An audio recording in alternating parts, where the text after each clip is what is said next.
Net immigration, the numbers coming into the country minus the numbers leaving, is currently at around 250,000 a year. The Institute for Public Policy Research showed that of those, students accounted for around 100,000. Because government changes could provoke a stampede of students leaving in the next critical years before an election, the government could see many more than just 100,000 leave, reaching its target very quickly indeed. The IPPR estimates for every 50,000 students that leave the country, £2 to £3 billion is lost to the economy. We think that this is a win-win situation for them actually. By removing students from the net migration figures and only counting them at the point at which they switch onto more permanent categories such as for work or to marry, you're removing large numbers of migrants from the net migration figures now, which looks good, but you're also gaining a more accurate picture of net migration trends in the UK, which we don't have at the moment. The Home Secretary is determined to press ahead, and right now the signs are that the Prime Minister does still agree with her. There's some amusement at the number of Tory MPs and ministers who think it's their special interest that should be exempted. Even so, allies of Cable and Willits think that there are people in number 10 in the Treasury minded to agree with them, that you can't block students from an economy and not expect GDP to be affected. But you must remember this. The Prime Minister made a pledge that by 2015 election, the number of immigrants would be down to tens of thousands. There are people very close to him who think that currently they're not on track to make that, and it risks being as big a breach of a promise as Nick Clegg's was over tuition fees. The opposition think the government is in a cul-de-sac on this debate. The adverse effects of immigration, they think, come from EU immigration. This is tricky territory for the Labour Party too. Many people think that they in part lost the 2010 general election because they didn't have enough to say about immigration. So, on Friday, Ed Miliband, the Labour leader, will make a speech on the issue, and it's thought that he will emphasise the problems are coming just as much from immigration within the EU as it does from without. But he will struggle to be able to show he has any solutions that go further than those of his predecessor. To create British jobs for British workers. It's expected the Labour leader will announce policies sources say they believe could level the playing field between British and European workers. This could include looking at whether the labour market could be changed to discourage factories recruiting workers from abroad, so gazumping UK-based job centres. The summer's tourists will be here very soon, but gone very quickly. Labour and the Conservatives clearly believe that the question of who is in or out of the country guides who's in or out of power. Allegra Stratton will have more from Allegra a little bit later. Damien Green's the Immigration Minister who doesn't want to see students exempted from that cap. The Vice-Chancellor of East Anglia University, Professor Acton, is also here. Thanks very much, gentlemen, for coming in. And I think the problem is, Damien Green, that when people think of immigration, if they think of immigration as a problem, they don't think of the students that are here studying for a year.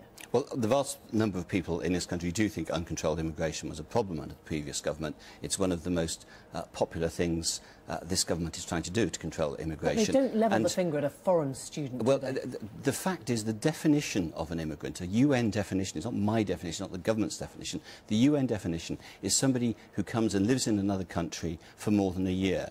Now, students, therefore, count if they stay here for more than a year, the same way that workers do. And it's perfectly sensible that they do, because if somebody is here for 2, 3, 4, 5 years, then they're living somewhere, they're taking up housing, they're using public transport, they may well be using their health service. So a student is a migrant, in your definition? A student who's here for more than a year. Everyone who's here for more than a year... David Willis doesn't seem to think so. ...is, well, as I say, I'm relying on a UN definition. And I think this idea, I think that was somebody from the IPPR said in Allegra's piece, that, oh, it's fine for the government, they can just redefine it, and that would make immigration much easier. You can't redefine your way out of a real problem. That's old-fashioned politicians fiddling with figures. Changing the thermometer doesn't change the temperature. Or you could say it's a more accurate picture of what's happen. If only 15%, we heard of that, if only 15% stay in the country, surely by doing that you give people a much more accurate picture. Well, that 15% figure is wrong. The Home Office has done a cohort study of the 2004 students, and we discovered that 20% of them were still here 5 years later, not even 3 years later, which people think of as a normal length of a university course, but 5 years later. But anyone who is here for more than a year counts as an immigrant, and there are perfectly intuitively sensible reasons to count them as so, because they are living here. Professor Acton.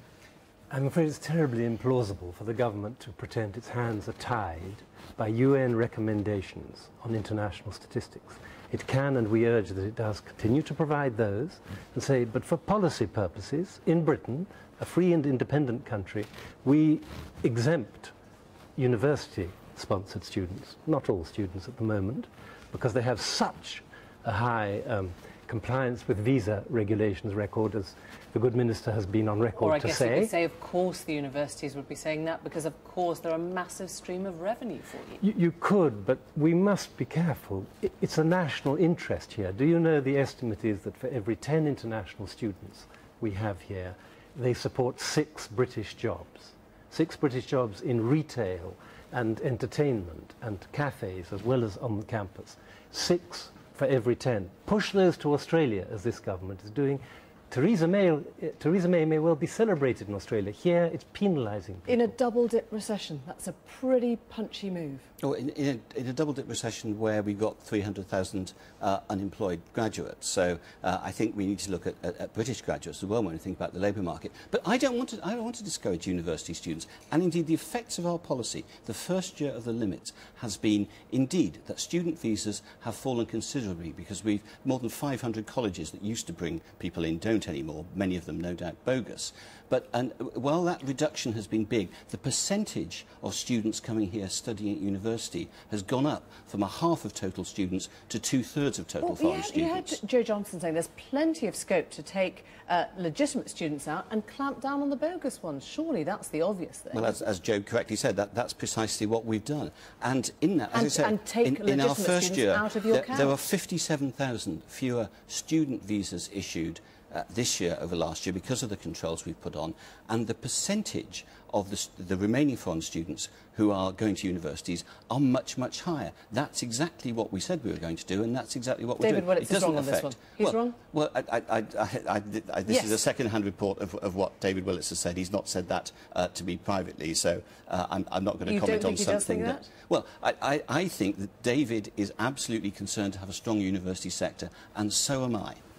I mean, the point made was that actually it's all very well talking about the revenue that foreign students bring in. What about the places they take up from British students? They absolutely don't. They pay full fees, and we have been capped till very recently under this government in how many home students we can take.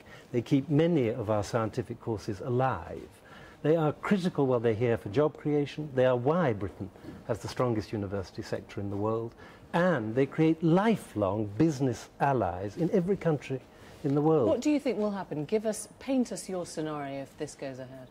If this continues, the negative messages, notably in India, are going to bite deeper and deeper, and people are going to say Britain is not welcoming. We pick that up all the time, as do all the embassies. They all know it. It is an extraordinary thing to be doing when all the OECD countries are doing the opposite. There is no way you, as the immigration minister, can meet your target without picking on a ridiculously soft target like the student population. It's not a soft target, because the student visa was the biggest single loophole in the system under the previous government. And we said we would cut about 70,000 off student visas. We've cut 57,000 in the first year. And Edward talks about India. Chinese student applications are up this year. So there's not this universal picture of gloom. I think the danger is we talk ourselves into this problem. Actually, no government minister is saying we don't want foreign students. We do want proper students. Could we ask the minister if he would welcome an increase in universities? Would you welcome an increase in non-EU students at universities in Britain? Would you welcome it? What I want to see is genuine students studying, coming here to study, not to work, and doing it at genuine institutions. The university-sponsored one are monitored with a precision that Stalin would have enjoyed. All right. And what I would love to hear you say is, I would like the numbers to grow. We're going to end it there, gentlemen. Thank you both very much indeed.